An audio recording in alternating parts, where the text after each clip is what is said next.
सूरत अल-दहर में अल्लाह ताला काफिरों के लिए फरमाते हैं कि यकीनन हमने काफिरों के लिए जंजीरें और तोक और भड़कती हुई आग तैयार कर रखी है। और आगे नेक लोग जो जन्नत में जाएंगे उनके लिए अल्लाह फरमाते हैं कि यकीनन नेक लोग ऐसे सागर से पिएंगे जिसमें काफूर की आमेजिश होगी।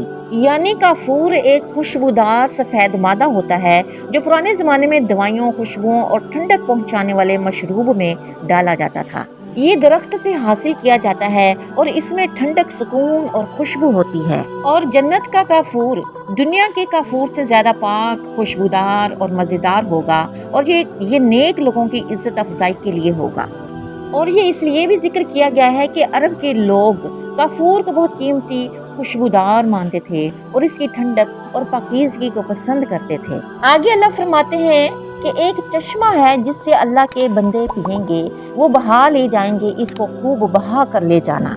यानी शराब और पानी की नहरें जन्नती लोग जहाँ से भी निकालना चाहें निकाल सकते हैं, जैसा कि अपने मोहल्लात के नीचे से, बागात की तरफ से, जहाँ से भी चाहें वो शराब और पानी की नहरें निकाल सकते हैं।